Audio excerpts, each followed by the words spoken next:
oduu teenyaa jalqabaatiin waldaan ogeessota fayyaa Itoophiyaa gaafiin ogeessota fayyaa deebi'ii hin argatu taanaan ammas lagannaa akka labsu akeekkachiise.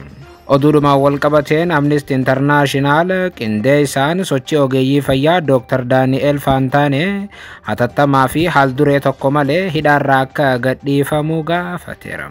Gabaasa bal'aa isin biraan geenya. Oduu biraatiin ONLF hoogganaan isaa aangoo irraa kaafamuu balaaleeffate. Hoogganaan ABO Abdirahmaan Maaddii aangoo irraa ari'amuu guyyaa kalee isaa erga gabaafnee booda dhaabichi ibsa baaseera. Ibsa dhaabni kun eda baase bal'inaan dhageessu. Oduu biraatiin manni maree bakka bu'oota uummataa wixinee labsii mirga abbummaa manneen jireenyaa lammiilee alaa raggaasise. Asirrattis gabaasa guutuu dhageessu. Oduu teenyaa xumuraatiin Ministeerri muummee Taayilaand haasawa bilbilaa miliqee jalaa ba'eef hojiirraa dhorkaman. Gabaasa guutuu isin biraan geenyaa akkam jirtu daawwattootaaf hordoftootaan olee Global Media.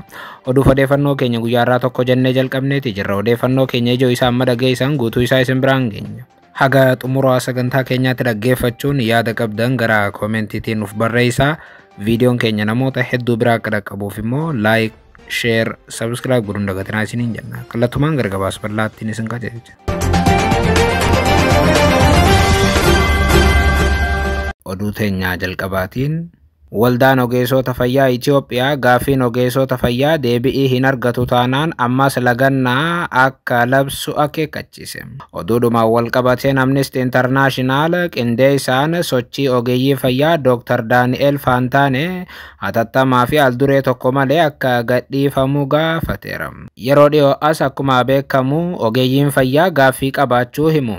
Waldaan ogeessota fayyaa Itoophiyaa immoo gaaffiilee ogeeyyii fayyaa kana ji'ootaaf kaasaa akka ture himuun miindaa dabalatee mootummaan deebi'ii akka kennu ammas irra deebi'iin gaafateera. Ogeessonni fayyaa miindaa haqa qabeessa, faayidaa, carraa guddinaa hojii akkasumas ammoo iddoo hojii dabalatee gaaffiiwwan garagaraa qabxii 12 of keessaa qabu ebla 3 2017 ministeera fayyaatiif dhiyeessuun isaanii ni yaadatama. Haa ta'u malee gaaffiileen kun furmaata hin arganne. Mootummaan guyyaa 30 keessatti gaaffiilee kanneeniif deebi'ii kennuuf waadaa gale garuu guyyaa 30 jedhame keessatti mootummaan waadaa kana hin guunne jechuun ogeeyyiin fayyaa Itoophiyaa lagannaa hojii labsuun hojii dhaabanii turuunis ni yaadatama. Dhiyeenya kana ministeerri muummee Itoophiyaa namoota siyaasaa, barsiisotaaf dhaabbilee amantaa waliin marii taasisaniis turan. Akkasumas ammoo ogeessota fayyaa gaaffii qabna jedhaniis of biratti walitti qabuun marii waliin taasisaniiru. Maricha irratti ministeerri muummee Itoophiyaa dhimmi ogeessota fayyaa dhaabbilee siyaasaatiin butamee harka ogeessotaatii baafameera jechuun qeeqanii turan. ሐኪም መሳይ ፖለቲከኞች፣ ጋውን ለባሽ ፖለቲከኞች በነገራችን ላይ እነሱ ሐኪሞች አይደሉም። በድንገት ጋውን ለብሰው ሊሆን ይችላል። ጋውን ለብሰው ጋውንን የፖለቲካ መሳሪያ አድርገው የቆሙ ሰዎች አሉ። ስለማይታወቁ ግን አይደለም። Haasawa biyyi tibbana waltajjii qophaa'e sanarratti godhaniif deebii kan kennan immoo pirezidaantii waldaa ogeeyyii fayyaa Itoophiyaa dhimmi ogeessota fayyaa kan jalqabame kaka'umsa ogeeyyii fayyaa ofii isaaniitiin jedhan Dr. Yoonatan Daanyaaw. Pirezidaantii waldaa kanaa marii tibbana irratti dhimmi ogeeyyii fayyaatii fi dhiibbaan isaanirra ga'aa ture sirnaan hin kaafamne jechuun komatan. Haa ta'u malee marii kanarratti kallattii Abiyyi Ahmad kaa'aniin rakkoon kun ni furama abdii jedhu nan qabaa jedhan. Kun ta'ullee dhimmi ogeessota fayyaa deebi'ii yoo hin arganne ammas dhimmichi akka bifa haarawaan ka'uu hubachiisan. Mootummaan Itoophiyaa itti yaadee gaaffii ogeeyyii fayyaa hin deebisu taanaan ifatti ammas lagannaa hojii labsuu dandeenyaa jedhan. Waldaan ogeeyyii fayyaa Itoophiyaa ji'oottan dabree lagannaa hojiitiin wal qabatee poolisiin federaalawaa Itoophiyaa hojjettoota fayyaa humnoota biyyattii keessatti jeequmsa uumuudhaaf yaala walii galaniiru. Lagannaa seeraan alaa labsaniiru. Damee fayyaa keessatti jeequmsa uumaniiru. Dhukkubsattoota balaaf saaxilaniiru jechuudhaan namoota shakkee 47 akka to'ate poolisiin federaalaa ibsee ture. Kana hordofuun pirezidaantii waldaa ogeeyyii fayyaa Itoophiyaa Dr. Yoonatan odeeffannoo qabnuun guutummaatti jechuu baannus hojjettoonni fayyaa mana hidhaa keessa turan gariin isaanii gallakkifamaniiru jedhan. Oduudhuma dhimma ogeeyyii fayyaatiin wal qabatee fi arrabeen immoo Amnesty International qindeessaan sochii ogeeyyii fayyaa Dr. Daani'el Faantaane hatattamaa fi alduree tokko malee hidhaarraa akka hiikamu gaafateera. Amnesty International qindeessitoota sochii ogeeyyii fayyaa keessaa tokko kan ta'ee fi Yuunivarsiitii Baardaaritti barataa ispeeshaalistii ulfaaf gadaamee isaa kan ta'an Dr. Daani'el Faantaane hatattamaa fi alduree tokko malee akka hidhaarraa gadhiifamu gaafateera. Hidhaan ogeessa kanaa qaama tarkaanfii ukkaamsaa itti fufee jiru ta'uu hubachiise. Amnesty International dhaabbatichi ibsa waxabajjii 30 baaseen hidhaa Dr. Daani'el magaalaa Baardaaritti raawwatameen baay'ee yaadda'uu ibseera. Hidhamuun ogeessa kanaa aanga'oonni Itoophiyaa yeroo baay'ee qajeeltowwan seeraa cabsuu fi mirga yaadoo fi bilisaan ibsachuu fi karaa nagaatiin wal ga'uu sarbuu isaaniitiif fakkeenya ta'uus ibse. Fuula miidiyaa hawaasaa isaa Dr. Deebol jedhamuun bal'inaan kan beekamu Dr. Daani'el roobii dabre waaree booda naannawa sa'aatii 7:30 magaalaa Baardaar keessaa to'annoo jala oole. Waxabajjii 27 mana murtii sadarkaa jalqabaa Baardaaritti kan dhiyaate yoo ta'u, poolisiin hojjettoota fayyaa hojii dhaabanii turan kakaasuu, sochoosuu fi qindeessuun isa himateera. Sababa kanaanis lubbuun namaa darbuu poolisiin ibseera. Amnesty International ibsa isaatiin bu'aa siyaasaatiif jecha namoota dhuunfaa himachuun taatee baratamaa dhufe akka ta'e akeekkachiiseera. Gochi akkasii olaantummaa seeraa kan mancaasu qofa utuu hin taane biyyattii keessatti amala abbaa irrummaa akka guddisuus ibse. Amnesty International. Oduu biraatiin ONLF hoogganaan isaa aangoo irraa kaafamuu balaaleeffate. Hoogganaan ABO Abdirahmaan Maaddii aangoo irraa ari'amuu kaleessa erga gabaafnee booda dhaabichi ibsa baaseera. Haaluma kanaan addi bilisummaa biyyaalessa Ogaadeen ONLF taatee seeraan alaa fi siyaasaadhaan qindaa'e yeroo ammaa Jijjigatti adeemsifamaa jiru cimsee akka balaaleeffatu hubachiiseera. Hojiin paartii badhaadhinaa akkasumas immoo boordii filannoo biyyaalessa Itoophiyaa fi bulchiinsa naannoo Somaaleetiin qindaa'e kun qaama duula bal'aa ONLF diiguu, qabeenya uumamaa Ogaadeen saamuu, sirna heera mootummaa federaalaa ofiin of bulchuu jedhu kan naannoo tiksu mancaasuudhaaf taasifamaa jirudha jennee amannaa jedha ONLF. Ibsa baaseen ONLF qaamonni sadii waliin ta'anii dhaabicha diigaa jiran jechuun himate. ONLF ibsa baaseen hooggansi keenya isa karaa dimokiraatawaan filatameedhaa fi hundeen isaa uummata ta'edha malee daldaltoota aangoo Finfinnee irraa muudamanii miti jedheera.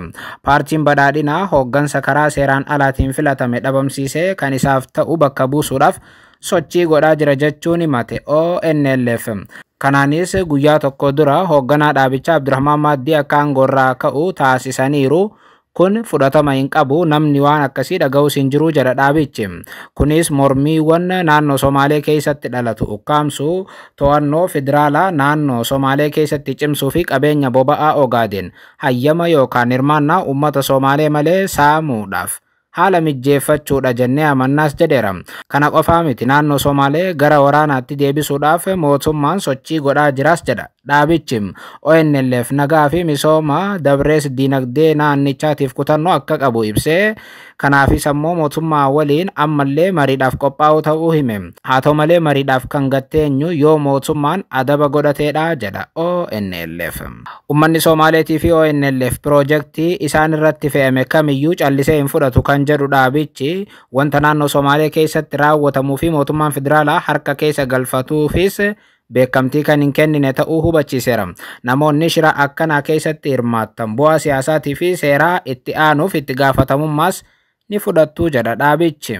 Taateen amma Abdirahmaan Maaddii aangoorraa kaasu dhaabicha biratti kan fudhatama hin qabne qofa utuu hin taane balaa kan qabuudhaas jedha ibsa isaatiin. Akkuma guyyaa kaleessaa isin biraan geenyee turre dura ta'an ONLF Abdirahmaan Maaddii aangoorraa kaafamuutu dhaga'ame. Kanaas ammoo kan godhe koree jiddu galeessaa ONLF kan Jijjigaatti argamudha. Ji'oota dura Oromoo irratti waraana labsee kan ture hoogganaa olaanaan dhaaba ABO Abdirahmaan Maaddii amma aangoorraa kaafameera oduu jedhu erga dhagee booda ibsa baasee kana akka hin fudhanne hubachiise. Oduu biraatiin Manni maree bakka bu'oota uummataa wixinee labsii mirga abbummaa manneen jireenyaa lammiilee alaa raggaasise. Haaluma kanaan mana maree bakka bu'oota uummataatti koreen dhaabbii dhimmoota magaalaa, bu'uuraalee misoomaatii fi geejjiba labsicha ilaalchisee gaaffilee miseensota mana marichaa irraa ka'aniif deebii fi ibsa laateera. Kanaanis lafti kan uummataa fi mootummaa waan ta'eef lammiileen investimantiidhaaf dhufan mirga laficha gurguruutii fi jijjiiruu kan hin qabne ta'uu fi lammiileen alaa karaa mirga Itoophiyaanotaatti hin buuneen abbaa manneen jireenyaa ta'uun investimantii irratti akka bobba'aniif kan hojjetamu ta'uu korichi ibseera. Akka gabaasa faanaatti lammiileen alaa gara Itoophiyaa dhufuun abbummaa manneen jireenyaa irratti akka bobba'aniif maallaqni doolaarri 1,100 fi 1,050 kan kaa'ame yoo ta'u adeemsa keessa fooyya'aa kan adeemu ta'uun seerameera. Hangi maallaqaa kaa'ame kun gadi aanaa waan ta'eef lakkoofsi namoota gara Itoophiyaa dhufuu danda'anii dabaluu akka danda'u miseensonni mana marichaa kaasaniiru jedha gabaasichi. Lammiilee alaa investimantii kanarratti bobba'uudhaaf gara Itoophiyaa dhufan abbaa warraa, haadha warraatii fi ijoollee qofa kan hammate waan ta'eef lakkoofsi uummataa baay'achuu akka hin dandeenye ibsameera. Abbootiin qabeenyaa dhufan Finfinneen alatti hojjechuu yoo barbaadan bu'uura qajeelfama ba'eetiin naannoleenis hojiirra kan oolchan ta'uun hubachiifameera. Oduu biraatiin Ministeerri muummee Taayilaand haasawaa bilbilaa miliqee ba'eef hojiirraa dhorkaman. Haaluma kanaan manni murtii heeraa Taayilaand kan seerrii fi hojiiwwan mootummaa kan heera mootummaa waliin walsimuu isaanii hordofu ministeera muummee biyyattii Paayitoongitarn Shinawaatiraa hojiirraa ari'eera. Ministeerri muummee kun erga dubbiin isaanii bilbilaan qondaala duraanii Kaamboodiyaa waliin dubbatan miliqee ba'ee booda aangoo akka gadhiisan dhiibbaan irratti cimee ture. Sagaleen wayitaa ministeerri muummee Taayilaandituun qondaala Kaamboodiyaa kanaan eesumoo jedhanii waamanii fi humna waraanaa Taayilaand qeeqan waraabame erga miliqee ba'uu booda ture. Uummata biyyattii kan baay'ee mufachiise. Kana hordofuun akka qondaalli kun aangoo gadhiisan mallattoo walitti qabaa turan. Manni murtiitis amma kanuma raawwachiise. Gosa Shinawaatiraa jedhaman keessaa osoo yeroo aangoo hin xumurin aangoo irraa ari'amuudhaan ministeerri muummee Paayitoongitarn qondaala lammaffaa ta'uu isaaniiti. Gosti isaanii siyaasa Taayilaand keessatti waggoottan 12 darban olaantummaan qabatanii bulchaa turan. Paartii Pheewu Taayi jedhamurraa kan ta'an ministeerri muummee kun erga bara dabre hagayya keessa hoogganaa isaan dura turan aangoo irraa kaafamanii booda ture kan aangoo qabatan. Yeroo sana ministeera muummee kan turan Sireezaa Taayivizin abbaa seeraa duraanii hidhamee ture kaabinee isaanii keessatti muuduudhaan himatamanii aangoo irraa kaafaman. Yeroo gaarii.